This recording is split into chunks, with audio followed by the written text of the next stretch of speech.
Bonjour et bienvenue dans ce nouvel épisode. Aujourd'hui, nous allons vous apprendre à exposer correctement une image avec une RAID. Bon, alors le prérequis, c'est évidemment de filmer en RAW. Et quand on filme en RAW, les ISO sont, du moins sur les RAID, les ISO sont des métadonnées.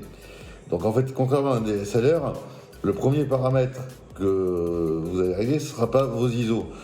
En fait, vous allez exposer avec des scopes, et quelle que soit votre gamme d'ISO, l'image sera parfaitement exposée si vos scopes sont bien exposés.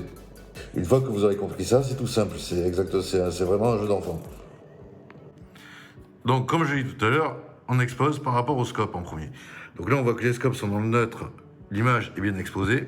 Si je change ma valeur d'ISO, mais admettons que je la baisse complètement, on voit que mes scopes sont toujours au neutre. Je mets mes ISO au maximum, l'image est cramée, mais les scopes sont complètement au neutre parce que c'est du RAW et c'est récupérable en post-production.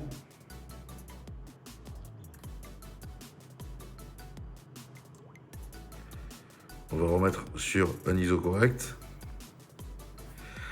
Donc en fait, les paramètres sur lesquels vous pouvez vous agir, regardez, par exemple déjà je mets ma main, j'obstrue complètement l'objectif, voilà, on voit que j'ai pas obstrué complètement, on voit que les scopes descendent et que là je suis en sous-exposition, que je ne pourrais pas récupérer numériquement l'image.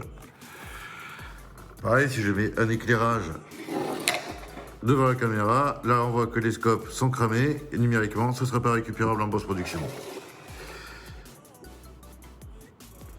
Le seul prérequis pour exposer correctement avec la caméra, c'est que les scopes sont dans le neutre. Après, votre image est bien exposée et vous pouvez en faire ce que vous voulez en post-production. Le premier paramètre sur lequel on peut agir, bien sûr, c'est l'ouverture de l'objectif.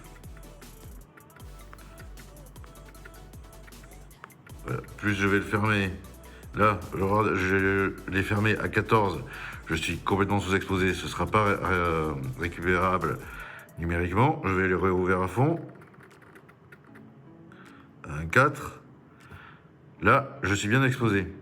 Après, on peut agir sur le shutter, mais ça va jouer sur le flou de mouvement. Donc la règle, quand on est à 25 images par seconde, sur un flou de mouvement classique, c'est d'être un shooter de 180 degrés. Et maintenant, nous allons faire différentes prises. Une prise qu'on va étalonner de façon différente sous différentes pages d'ISO sur DaVinci Resolve pour vous montrer les résultats.